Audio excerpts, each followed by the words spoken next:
About 1,000 new oil wells are put into operation in Rosneft annually. The equipment used in the wells is often required to work in the most extreme conditions. To reduce unplanned loss of oil and risks of early ESP failure, the company has taken control of new equipment development. We created submersible ESP MIM equipment based on innovative technologies of injective methane reshaping. This is a unique technology with nothing like it in Russia or anywhere in the world. To improve operation efficiency of low-debit wells, we were the first Russian oil company to develop common technical requirements for intellectual management stations. As a result, we have intelligent equipment that automatically selects the most appropriate mode of well operation and maintains it throughout the entire operation period of wells. Starting this year, commercial replication of the equipment is recommended to other subsidiaries of our company.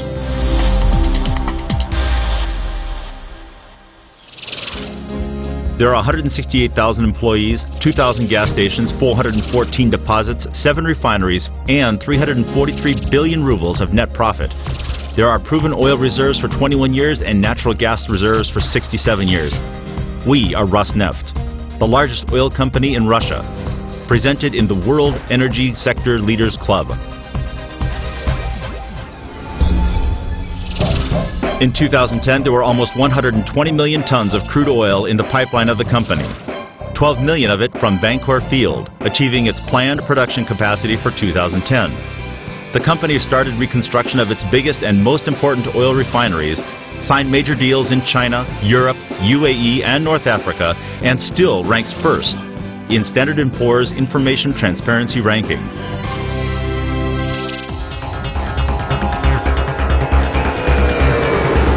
Western and eastern Siberia, South and Central Russia, Far East and Arctic sea shelves are major resources of oil and gas not only for the company but also for all of Russia.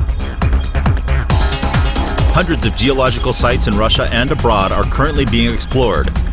Rosneft now has great oil and gas potential primarily due to the autumn 2010 purchase of licensed sites in Arctic sea shelves. Sakhalin 3 and Sakhalin 5 projects are being implemented in collaboration with foreign partners on special conditions that minimize risks for the company. In 2010, Rosneft was named the richest in liquid hydrocarbons resources among the world's largest public oil companies. The history of oil output extends back for almost 5,000 years. The ancient Egyptians extracted oil from surface water and used it in construction, house lighting, as a fuel, and even added it to the mixture used for embalming. The history of Russian oil began in 1848. The world's first modern oil well was drilled on the Absheron Peninsula near Baku. At that time, the area was part of the Russian Empire. One of the most important milestones in this history is the heroic exploration of Samatlar. It made this region legendary and literally like gold. Any further global development of oil-producing land didn't seem to be possible after that. But today, Rosneft can proudly say that it has created one more chapter in this story, Vankor.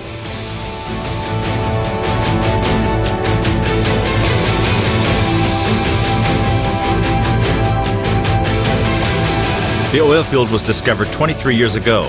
It is located in permafrost and 150 kilometers inside the Arctic Circle. What is it like to extract oil in the tundra? Temperature extremes there are from -50 to +15 degrees Celsius. There is a lack of oxygen as Vankor stands at an altitude of 2,000 meters above sea level. All inhabited settlements are far away from the field. To get there, you must first fly from Krasnoyarsk to Igarka and then use a helicopter to reach the very center of the permafrost.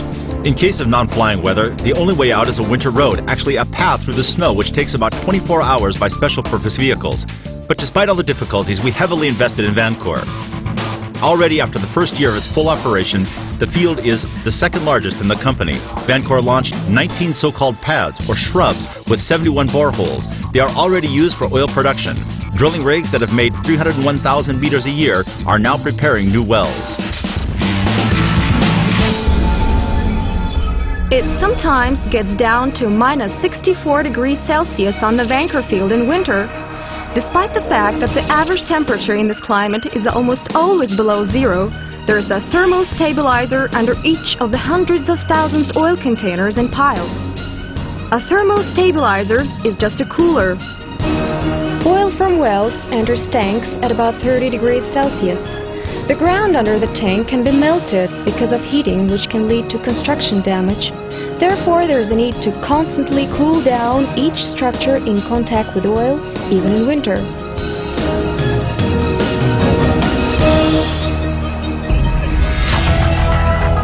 The functioning of all drilling equipment is controlled from the Center for Geological Support of Drilling. It is located in Moscow on the Sofiskaya embankment, opposite the Kremlin. It is the only center of its kind in Russia. The company's specialists working there get complete, real-time drilling data 24 hours a day. They can carry out analysis and, if necessary, give commands to a field to adjust drilling parameters.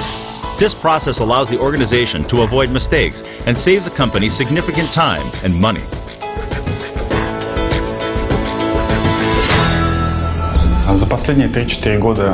Over the past 3 to 4 years, Rosneft has become a real leader in the Russian oil sector, not only in terms of oil production and refining, but also for its high standard of corporate governance and disclosure.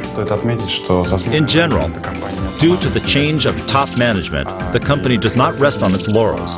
Last year, Rosneft increased its production by 6%, compared to a 2% average for Russia. It should also be mentioned that management retains complete control over expenses despite intensive growth. Technological innovations in Rosneft are handled by its Corporate Research and Design Center. All innovations are concentrated in a separate, newly formed Scientific and Technological Development Department with the Vice President of Innovative Management. The department will be able to effectively coordinate the work of almost 4,000 scientists in 10 regional research and development project institutes. Every day, our scientists conduct experiments, develop new programs and technologies, test foreign innovations, and adopt the most advanced ones for production. In 2010, 394 tests were carried out there and 97 technologies were introduced. They established the innovative development concept of the company. This includes more than 20 specific projects. Many of them look like futuristic science fiction today. For example, an oil platform for Arctic seashells. Such platforms already exist, but they are able to work only a couple of months a year during the period of ice melting. Rosneft plans to develop a platform that can operate all year round, also during the ice period in the Kara and Pechora seas.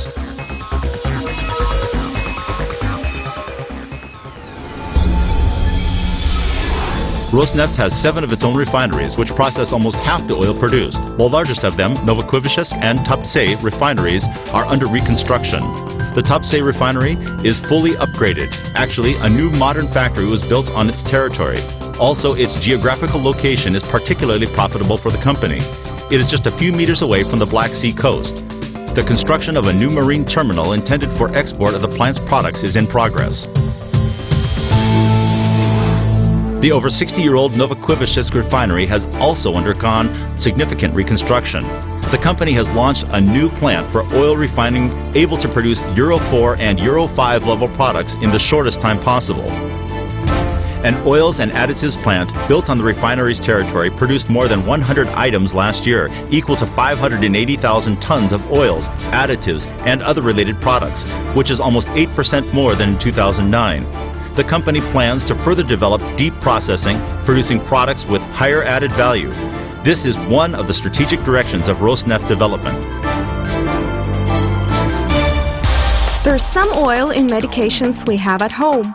Well-known aspirin and some analgesics are produced from raw materials derived from either petroleum or coal, which are very similar in their chemical composition. The number of medications containing oil is so large that a list of them would be 70% of any local pharmacy's assortment. Rosneft has quite an unusual personnel policy for Russia. The company has created a school-university-factory system of education to train specialists starting from primary school. Many students of regional schools compete for the chance to study in such classes. 550 graduates from Rosneft classes enrolled in universities. 397 of them chose field-specific professions in 2010. Rosneft is now collaborating with 26 universities in Russia. The Siberian branch of the Oil and Gas Institute in Krasnoyarsk was built and equipped by the company. Исходя из компетенций, предъявляемых нефтяной компанией Rosneft. Due to Rosneft requirements for our university-trained professionals, they have to quickly switch from theoretical knowledge and get hands-on experience. In order to do that, we have created several training grounds. For instance, a training area for geodetic and geophysical practice with special drilling equipment and an experimental rig. There is a project to create a large training area which would represent all the existing technological units from oil production and refining enterprises, so students could quickly obtain all these skills in practical field studies. Наглядно и в полевых, так сказать, условиях быстро освоить все эти практические навыки.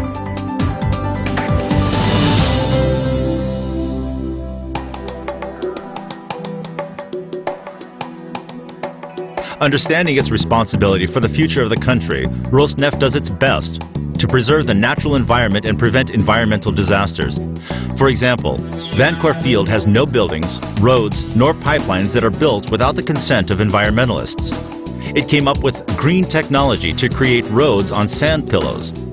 Each pad consists of multiple layers of geotextiles, the most modern material that doesn't pollute the soil.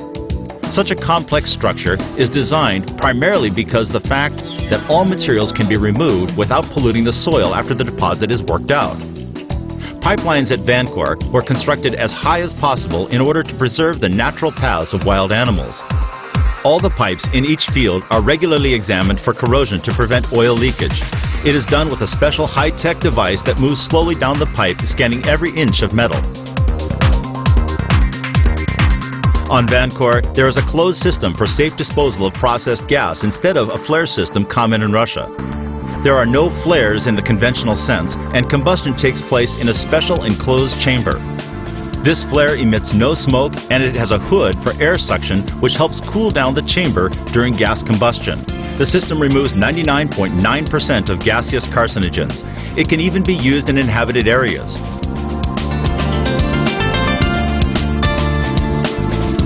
The total investment for the implementation of environmental activities for the whole company in 2010 amounted to 13.3 billion rubles.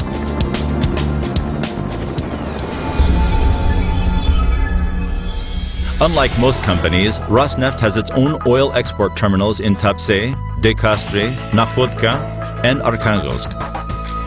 That is how the company supplies crude oil and finished commodities to Europe and China with the maximum benefit in the shortest period of time. Transportation of oil from the new marine terminal Kozmino in the Far East is carried out by 100,000-ton tankers. This takes 2 to 3 days, which is 3 times faster than the time-intensive shipping from the Middle East. In fact, China is still the company's main foreign consumer. In 2010, Rosneft exported nearly 10 million tons of oil there. In the sea terminals, Rosneft is expanding sales of bunker fuel. In 2010, the company organized special areas for river bunkering in the ports of Moscow and St. Petersburg, and also worked out a system of fuel delivery to the port of Yaroslavl in winter. Rosneft is planning to enter the Asia-Pacific market by establishing the Rosneft Marine Singapore Limited Company for refueling ships in the largest center of bunkering in Singapore. Fueling large tankers of LR2 type is comparable with the fueling of an Airbus A320 in its scale. On fueling aircraft, more than 20 Russian airlines were fueled with nearly 80,000 tons of kerosene in 2010. Rosneft Sheremetyevo International Airport plane refueling services exemplify the most modern engineering achievements. Also, there are similar services in other major airports of the country. To add to that, a new fueling station in Vladivostok Airport Knevechi is under construction to be finished for the APEC summit in 2012.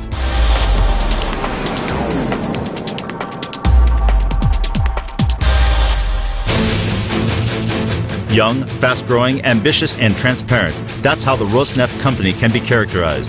Last year, it opened a new stage in its development as it became a global energy leader.